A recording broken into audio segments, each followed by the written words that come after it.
Okay, this is a book review of this book right here. It's called Power, Sex, and Suicide. It's about mitochondria and the meaning of life. It's really a book about the biochemistry of mitochondria. This guy, Nick Lane, he's a researcher who studies the origin of life and a lot about mitochondria as well. And I found it an entertaining book. As far as an audiobook, it was 16 hours long. I listen to the audiobook and then I go back and I read the parts of it that I think are especially interesting. I also watch some of his videos on YouTube. He's got some good videos on YouTube. So basically, this took me about 18 hours to learn. And so I'm going to summarize it all for you in about 15 minutes. We're going to get into a lot of interesting things, some unique things. He's got some unique insights you can't hear anywhere else. Plus also, I know a lot about mitochondria from studying them in the past that I think is going to be complementary to this. That's going to help you to have some unique insights into mitochondria. So mitochondria here has a outer membrane. It's called OMM, outer mitochondrial membrane. Then it has the intramembranous space, IMS, that's where the protons get pumped into this space. Then this green line is the inner mitochondrial membrane, and that encloses this yellow space that's called the mitochondrial matrix. Okay, the proton pumping complexes are located in the inner mitochondrial membrane, the green line right there. Okay, now here's what it looks like when you've got it sort of a side view of the inner mitochondrial membrane. Here's the inner mitochondrial membrane. Here's the outer mitochondrial membrane. Here's the space in between them, the intramembranous space. Protons are being pumped. Protons are pumped to complex 1, complex 3, and complex 4. Complex 2 is part of Krebs cycle, located on the inner mitochondrial membrane, but it does not pump any protons itself. Okay. Here is a location of cytochrome C, and cytochrome C is very important for the apoptosis mechanisms of programmed cell death. This spinning pump right here is called ATP synthase. Okay. Here's the outer mitochondrial membrane.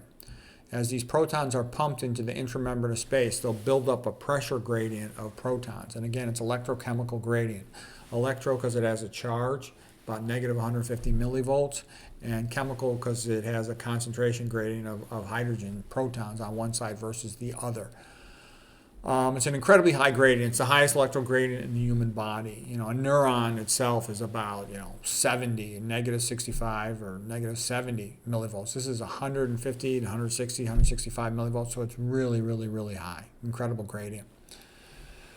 Okay, what happens is electrons are delivered to these pumping complexes, like NADH delivers electrons to this pumping complex, and then the hydrogen is really, the atom is split. The hydrogen atom is split into an electron that travels down like a fireman bucket brigade from one proton transport site to another.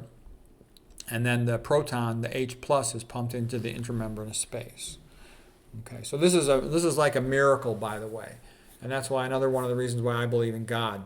I mean, what a miracle this invention was to split the atom. He splits the hydrogen atom into its component proton, H plus, and its electron, E minus, okay? And then it runs the electrons down a hill like a snowball, growing in size and building up strength. And it uses that energy to pump protons into the space. And then you've got these protons under pressure, almost like an air pressure pump. And then when a proton pops back into the matrix, it goes through ATP synthase, and that spins ATP synthase, and that spinning motion is used to attach a phosphate group onto ADP, adenosine diphosphate, to become adenosine triphosphate, T for triphosphate, 3 phosphates.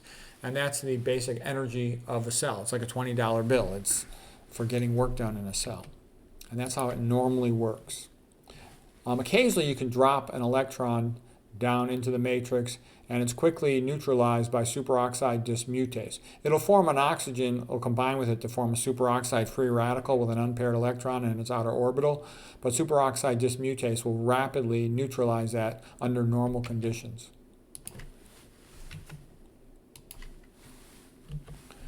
Okay, here's another diagram of how the atom is split. So the electrons are passed down these progressively more aggressive electron grabbers. That means more aggressive means that it has a higher electronegativity. It more strongly wants to grab that electron.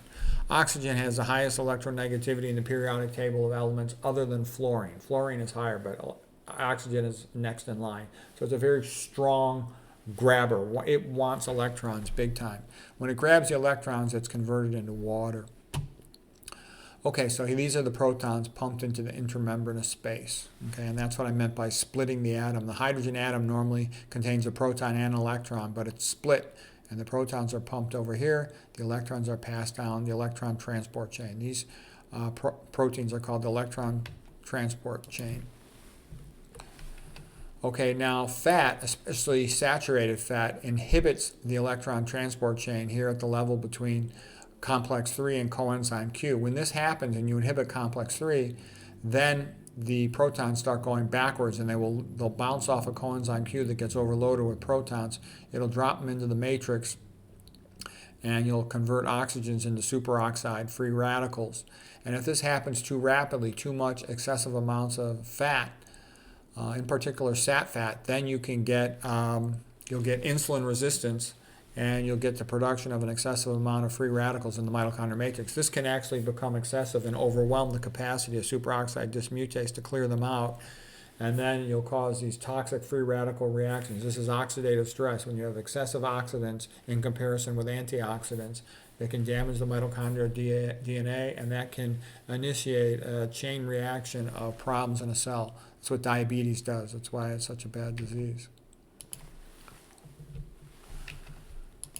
Okay, this just shows some more of the reactions. Like if you have an excessive amount of these electrons dropping down here making superoxides, and if you normally superoxide dismutase converts it to hydrogen peroxide, then catalase or glutathione peroxidase convert it to water. But if you have an excessive amount of these superoxides made, you can end up running the Fenton reaction, especially if iron is present there in the mitochondrial matrix, and generate hydroxyl radicals, which will damage the intermitochondrial membrane through a series of lipid peroxidation reaction. Okay, that's bad. Also, if you have excessive amounts of nitric oxide produced, for example, by the immune system, not the endothelial good nitric oxide. There's such a thing as a bad nitric oxide produced by the microglia, guard cells of the brain, if you will, and sometimes excessive neuronal nitric oxide synthase. So it's a different context here than what happens in an endothelial arterial setting. But anyways, that combination of bad nitric oxide in the mitochondria with superoxide can form peroxynitrite, and then you can run the whole no pathway of damaging reactions. So what I'm basically saying is you don't want to be leaking electrons. A small amount of leak is normal, and the mitochondria handles it just well. But you don't want to be eating a lot of saturated fat in general, because it's one of the things it can do is predispose you to reversal of electron transport, insulin resistance, and damage to your mitochondria. Now, I had mentioned that I was curious about inhibitors of electron transport. And so I went through all my mitochondria, all my biochemistry books. I own a whole bunch of them. And I couldn't find anything about mitochondrial inhibition. I thought, that's weird. It's such an important, fundamental topic. Why isn't it in my biochemistry books, including my college biochem books, my med school biochem books, my nutritional biochem books, and my other biochem books? And I thought that was weird. I got to learn more about this. So I started going through all the literature articles, and I found quickly over 60 of them. And now I found about 70 of them. And these are real common things. And one of the points I'm going to get, I hope the audience understands what I'm saying. Genesis 1:29, every plant I put on this planet will be food for you, okay? You eat low-fat plant-based diets, your mitochondria will run well. You eat animal foods. We weren't meant to eat animal foods in terms of our animal diet. Yes, of course, we're capable of eating them, but they're not part of our optimal diet. Anyways, the sat fat will inhibit your electron transport, and then man's way of healing medicine is to give all these drugs. And here's what I think is funny. Tons and tons of the most common, these are very common drugs, inhibit your mitochondria. That's bad. Mitochondrial inhibition and dysfunction is associated with increased risk of diabetes, increased risk of cancer, increased aging, increased atrial fibrillation. It's all bad. And look how common these medicines are. Tylenol, you ever heard of that? Atrazine, which is sprayed on non-organic corn. Glyphosate, sprayed on non-organic soy. Antibiotics, not antibiotics, anesthetics like isoflurane. I'm going to come back to that later. Antifungals, which are mold inhibitors put on all the processed foods. Mitochondrial inhibitors, not good. TCE, the cleaning chemical, the dry cleaner. Liquid paper, degreaser. Mitochondrial inhibitor. MPTP is the thing that causes Parkinson's disease. Mitochondrial inhibitor. Haldol, an antipsychotic used to treat schizophrenia will cause a blockage of complex 1. Okay, Nick Lane, big mitochondria expert, says anything that blocks complex 1 ought to increase the risk of cancer. Nicholas Lane also, by the way, said the most valuable thing we could possibly do to improve health amongst humans would be to figure out a way to slow down the rate of free radical leakage, electron leakage from inner mitochondrial membrane. That would be the most important thing on the entire planet Earth that we could do to make humans more healthy. And I got news for you, Nick. We already figured it out, the low-fat vegan diet. There it is. Okay? And so instead, what does man do? He treats diseases with mitochondrial inhibitors, tricyclic antidepressants like amitriptyline, mitochondrial inhibitor, selective serotonin reuptake inhibitor, antidepressants like trazodone, mitochondrial inhibitor. Okay, that would expect they would also possibly increase the risk of AFib. Okay, metformin, real common medicine for treating diabetes, mitochondrial inhibitor, PCBs, toxin like in the water from electrical insulation, mitochondrial inhibitor, Lasix, furosemide, common diuretic, mitochondrial inhibitor, amiodarone, common medication, mitochondrial inhibitor, chlorpromazine, another antipsychotic, mitochondrial inhibitor, cyanide like cyanocobalamin, complex 4, mitochondrial inhibitor, carbon monoxide, mitochondrial complex 4 inhibitor, sertraline, selective serotonin reuptake inhibitor, mitochondrial inhibitor. And here's a big thing, Nicholas Lane, he has a lecture on this, that general anesthetics, some of them will inhibit inner mitochondrial membrane ATP synthase. They'll make it run backwards. And so instead of sucking protons out of the inner membrane space, it'll push them back up into it. And he says that can cause irreversible brain damage.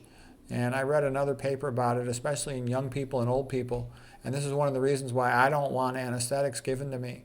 And the story was, I decided to go for colonoscopy many years ago. It was like 25 years ago, because my mom died of colon cancer, and I thought that was the right thing to do at the time. I wasn't sure, but I went ahead with it. And I told the gastroenterologist, no anesthetic for me. Usually they use something like fentanyl and Versed. I said, I don't want any anesthetic at all, because I know Versed, a benzodiazepine, it can prevent you from remembering what happened. I don't want anything messing with my memory. I don't want to take a chance of that being a permanent effect. So anyways, Nicholas Lane is basically saying anesthetics, some of the powerful general anesthetics, can really damage your mitochondria. That can cause permanent brain damage. He has another lecture, I haven't seen it yet, where he thinks the inner mitochondrial membrane is the key to consciousness from a physiology point of view. And he's probably right. If general anesthetics cause unconsciousness by blocking the inner mitochondrial membrane, it would make sense that you need the inner mitochondrial membrane to have consciousness. Now, I'm not getting into consciousness in a philosophic sense, and I'm not saying that, single-celled eukaryotes have consciousness, but I still think that's quite interesting, don't you? BPA, bisphenol A, the plastic, inner mitochondrial membrane inhibitor. Aspirin is an uncoupler, lets electrons leak out of the intramembranous space down into the matrix. And uncoupling gets you to dissipate the proton gradient. And that can be helpful to keep the electrons flowing rapidly so you don't leak so many down into the matrix, producing free radicals. You can also do that to generate heat. That's what it primarily does. And that's interesting for 3 reasons. Number 1, in Eskimos, he thinks that they've been selected over the centuries to have more inner mitochondrial membrane uncoupling to generate more heat to keep them warm in an Arctic climate. He thinks that black people in Africa have less inner mitochondrial membrane uncouplers because they don't need to dissipate heat. They live in a hot climate, and he believes that's been selected for over the generations. But he thinks that increases their risk of obesity because they can't burn off the fat as rapidly. Okay, they can't dissipate it by burning it through uncoupling for heat. Okay. And now the third thing why uncouplers are interesting. If you talk about a low-protein diet, James Mitchell, PhD from Harvard, he has a good lecture over at Wilhelmine Buchinger Clinic about low-protein diets and how he thinks a low-protein diet is the key to longevity.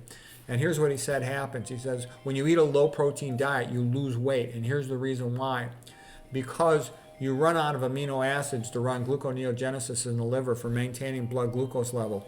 And because you're running out of amino acids, you have to generate skeletons, carbon skeletons, 3 carbon skeleton substrates for gluconeogenesis. So he says what happens is, instead the body goes scavenging and it takes fat from your fat cells. It'll take your triglycerides, and what it'll do, what it really wants is the glycerol backbone. That's a 3 carbon molecule. It's like propane triol, if you will, okay?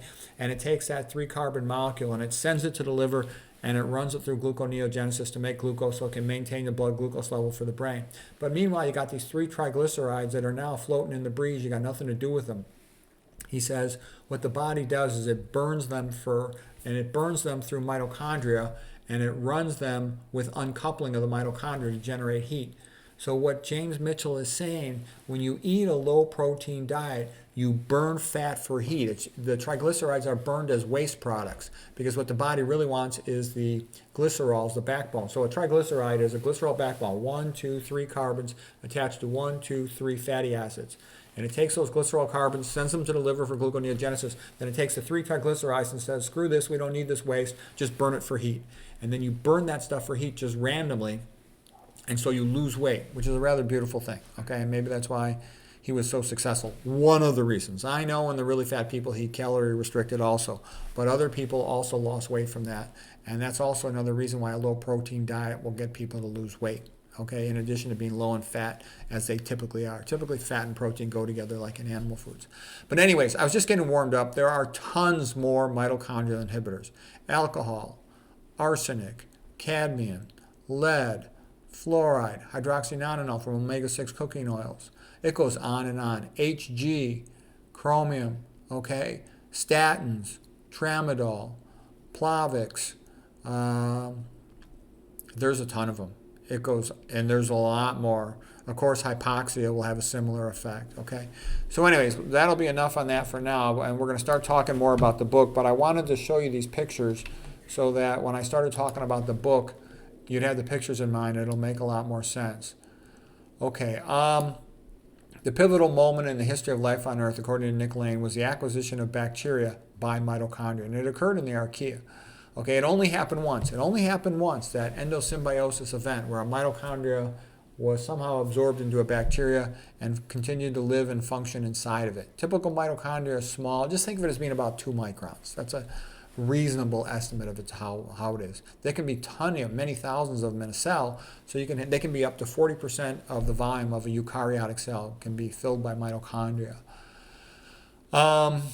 Let's see. The mitochondrial DNA is still in a circle like bacteria. Lynn Margulis was a big proponent of endosymbiosis as a mechanism for eukaryotic cells acquiring bacteria.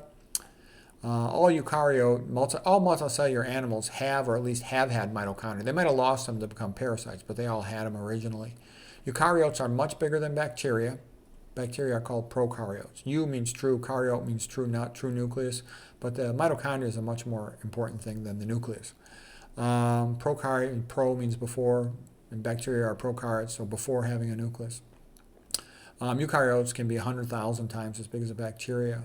And the fact that bacteria never acquired mitochondria is the reason why they've never gotten big, even though they've been on the planet for 4 billion years approximately, apparently. And also the failure to acquire mitochondria is the reason why Nick Lane thinks there is no such thing as life on other planets, because it's so remote and unlikely that it ever happened anywhere else. Let's see, what else? Oh, fermentation is life without oxygen, anaerobic metabolism, let's say, of glucose, okay? The cytochromes all are designated by their color spectra. Okay. CO2, by the way, is just a carboxylic acid minus the proton. Because, when you start reading biochemistry, you're going to see carboxylic acids all over the place, especially in Krebs cycle. Okay, we're going to continue with Nick Lane's book. He talked about Peter Mitchell. He's the guy who figured out it was a proton motive force. Proton pumps were what the intermitochondrial membrane works on. And Nick Lane says proton pumps are fundamental to life. The bacteria all have proton pumps in their outer, their plasma membrane pumps protons into the periplasmic space between the plasma membrane and the cell wall. And they use proton pumps to generate energy. In plants, chloroplasts have proton pumps. Eukaryotic cells have proton pumps in their mitochondria. So he says proton pumping is a fundamental mechanism of life on Earth And he believes that it preceded the enzymatic reactions of glycolysis, and it preceded as well the production of RNA, okay, for the origin of life. That is Nick Lane's theory about the origin of life.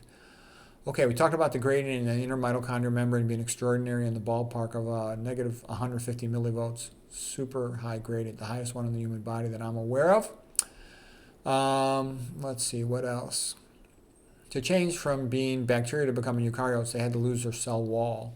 And that's why eukaryotes can do so many things that bacteria can't. Like they can carry out phagocytosis. They can be much bigger, much more flexible, have much more energy. Bacteria spend most of their life just sitting around waiting for food. As soon as they get food, they replicate as fast as they can, and they try to outcompete the other bacteria by replicating faster. This desire to replicate fast also means they benefit from having the least amount of DNA possible. So that's why they have small genomes, and they don't have much so-called junk DNA. The goal of every bacteria is to replicate, make a copy of itself as fast as it can. Bacteria can replicate themselves in 20 minutes. Bacteria don't get bigger because if they did, it would be harder to replicate. Also because they need a high surface area to center volume for optimal energy production, and so that also limits their size. Nick Lane, in one location, he says, in one part of the book, he says, life is all about information, and cells have to generate energy in order to build things, to replicate. And then he says, after the information, the second most important thing for life is energy. Okay, and so the reason why I think this is funny is later on Nick Lane talks about his theory for the origin of life, and he says information is not the most important thing. The most important thing is metabolism through these proton pumps, which he believes started out in these underwater hydrogen-sulfur vents. They're called the black smokers, and he feels that that's where life on Earth began, and he thinks that's most likely. In my opinion, I read his theory of origin of life, and I think it's, he's making some good progress, but he's just a million miles away from biosynthesis. That's my opinion of it. And James Tour would agree with that. James Tour is like the best nanotechnology biochemist who studies origin of life. Okay, let's continue. We already talked about the biggest event in the history of life on Earth was bacteria acquiring mitochondria to then become eukaryotic cells. Let's see. Average bacteria is about the size of a mitochondria, about 2 microns. So those are good ballpark size. I realize bacteria can be bigger or smaller than that, but that's a good ballpark size. In order to have a number in your mind to work with, that's something you could work with. Red blood cells, 7 microns. Capillaries, 5 microns. Bacteria are 2 microns. Mitochondria, about 2 microns. Okay, so red blood cells are very small cells. Okay. Neutrophil is about double that, 14 microns. Okay, those are some numbers that you want to keep around. Those are useful if you're going to talk physiology and pathophysiology. Okay, let's see. What else is interesting from this book? He says prokaryotes are proton powered. Eukaryotes have become ATP powered, but it's still made by a proton pump in their mitochondria. Let's see. Mitochondria retain about 1 to 5% of their total genes in their mitochondria itself, and he says this enables them to quickly respond to changes in energy demand. Okay, so basically if the electrons are flowing so fast in the mitochondria, inner mitochondrial membrane, proton pumping complexes can't keep up with them, and you're starting to leak electrons backwards down into the matrix onto oxygen, forming free radicals. He says the mitochondrial DNA is activated by the increased shower of free radicals, and it makes a few components of the protein pumping complexes and sends them to the inner mitochondrial membrane, and that these have a way to communicate with the nucleus that then says, okay, and it sends the rest of them over. But you have to have some residual DNA within the individual mitochondria themselves in order to quickly respond locally to the increased energy demand and to stop this electron leak from progressing too rapidly and destroying that mitochondria. So that's a cool concept. That's a really sophisticated concept right there. And Nick Lane explained it really well. Okay, and I told you what he said about anesthetics and how anesthetics, he believes, can reverse ATP synthase and then reverse proton pumping back up the whole more proximal electron transport chain, which is all of it, and then cause a tremendous amount of electron leak, and that can destroy mitochondria, and that can potentially cause irreversible damage, potentially brain damage in children or younger children and in older adults. And that kind of scares me away from anesthetics. I know it's really rare, and I've talked to tons and tons of patients who've had surgery, and they almost never say they had a memory problem. But I have also spoke to some patients who've got permanent memory problems from anesthesia. They claim. So me, myself, I don't want to ever go for surgery if I can avoid it. Okay? Maybe I will have to go for it someday. I hope not, but I'll do my best to avoid that. Okay, let's see, where does it get interesting? Well, that was pretty interesting. Oh, here's a paper if you want to read a paper that looked interesting to me. I haven't read it yet. I just read part of it. I haven't finished it. The Effect of General Anesthetics on Mitochondrial Structure and Function in the Developing Brain by Kaylee Hogarth from Frontiers in Neurology 2023. One of the comments they made was the more lipid soluble the anesthetic, the more potent it is. And I thought that was funny because more lipid solubility enables you to get through the plasma membrane more rapidly. Well, what does fat do? It rapidly goes through the plasma membrane. And that was like the, I think, Anthony J. and James Hamilton paper that I showed before in my diabetes lectures, how fat is able to do the flip-flop maneuver across the plasma membrane of a cell and get into a cell and get into the mitochondria, and it gets there faster than the glucose does, and that's why fat causes insulin resistance. It overwhelms the intermitochondrial membrane with electron transporters, like NADH. I thought that was really cool, and that's where insulin resistance comes from. Okay, let's see. I think we're on the last page, or maybe we got one more after this. Bacteria can do lateral gene transfer pretty rapidly, like from plasmids to get DNA to resist an antibiotic or something. But you absolutely need mitochondria to have complex life. Let's see here. Let's see what else is interesting. Respiration is just energy production with electron transport chain and a proton pump. Oh, aspirin and ecstasy, the recreational drug ecstasy, can also cause uncoupling of intermitochondrial membrane, mitochondria. Okay. And also, this is why some people have told me, oh, what do you think of metformin for increased longevity?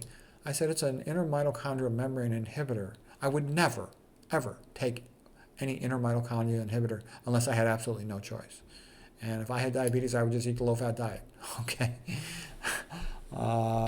Type 2 diabetes.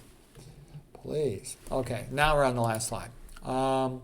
Let's see. Cytochrome C is part of the apoptosis pathway. It's located on the intermitochondrial membrane. Its outer leaflet adjacent to the intermembranous space. And when there's a lot of damage to the mitochondria, it can be released from the intermitochondrial membrane. It floats across the intermembranous space, and the permeability transition pore opens up. It then passes into the cytoplasm and initiates a cascade of reactions that cause the cell to die. That's the apoptosis pathway. And he joked that necrosis is a sudden violent death of a cell with blood on the carpet, like what happens in a stroke.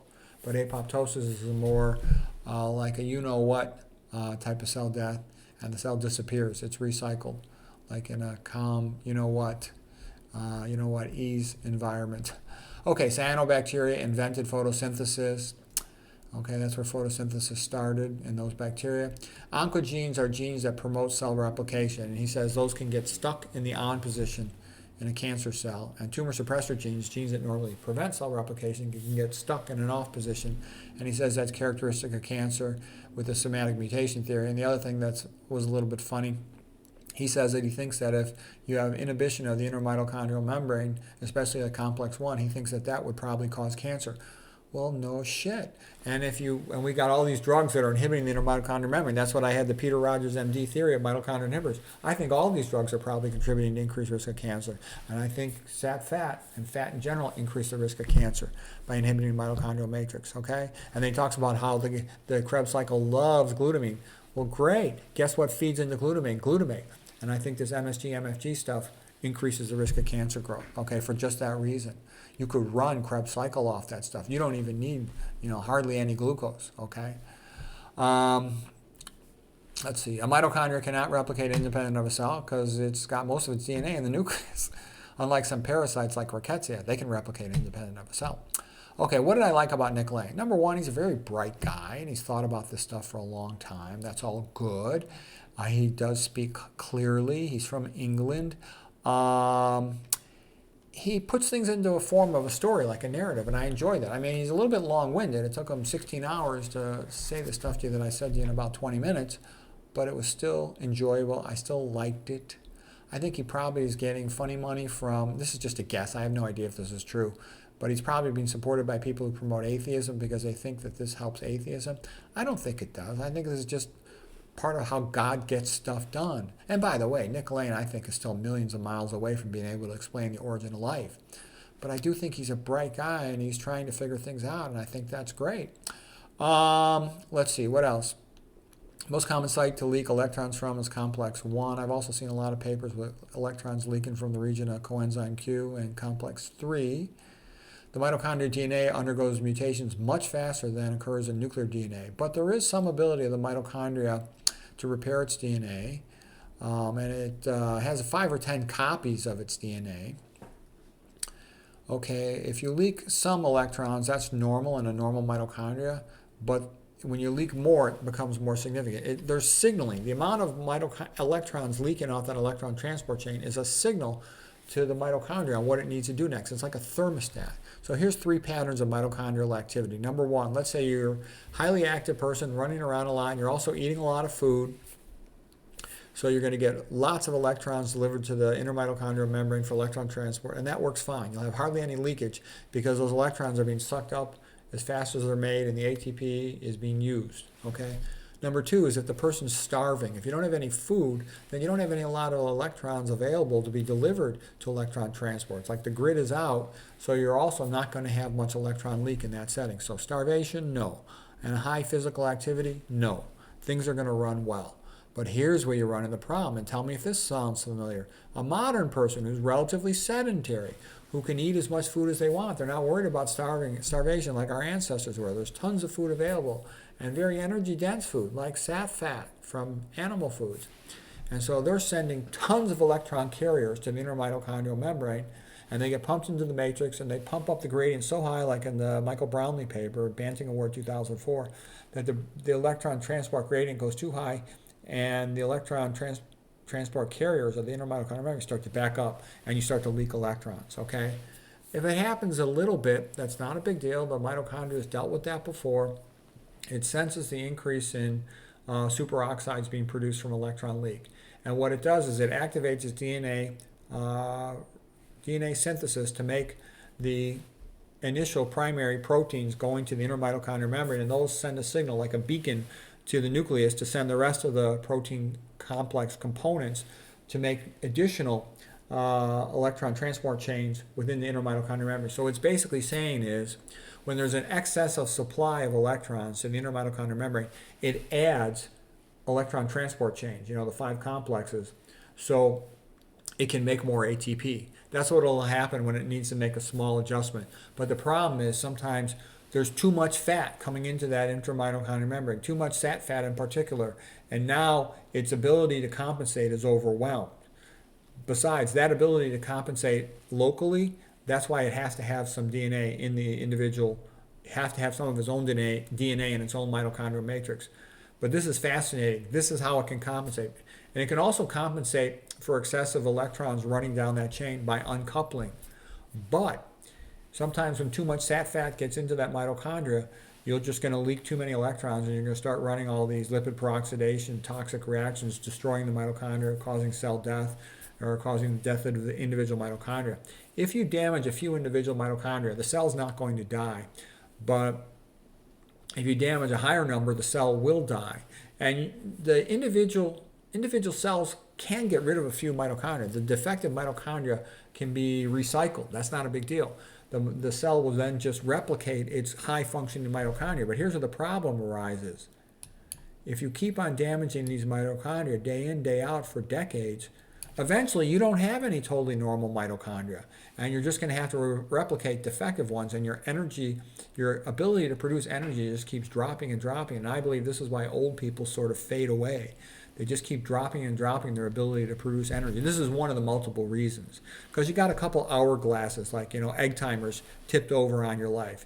You have the Hayflick limit, on chromosome replication and shortening with regard to the telomeres. You've got the number of nephrons available for filtration in your kidneys. And you've got your ability to maintain healthy mitochondria, And I also think all these inner mitochondrial membrane inhibitors that are common in common medications and in processed food, they're also damaging our mitochondria and shortening our lifespans. And so you want to avoid all this stuff as best you can. And then I love what Nick Lane says. So here's a guy who devoted his life to studying the origin of life in mitochondria. And he says the most important thing we could do to improve health would be if we could figure out a way to slow the rate of free radical leakage in mitochondria. Most diseases could be cured or dramatically slowed down. It's like, no shit, pal. We figured it out. Low fat, low sodium, low protein, vegan diet with no oil, whole foods only, no alcohol, no MSG, no caffeine. That's it. We've got it. And yes, it does cure obesity. It does cure hypertension most of the time. It does cure type 2 diabetes most of the time. If you catch it early, almost all the time. And that also prevents atherosclerosis, prevents coronary artery disease, and prevents this whole litany of other diseases caused by atherosclerosis, cerebrovascular disease, cognitive decline, decreased hearing, decreased vision, you name it. So yes, Nick, we figured it out already. Low-fat vegan diet. Thank you very much. I hope you watch this lecture. And by the way, I did enjoy your book very much. Thank you.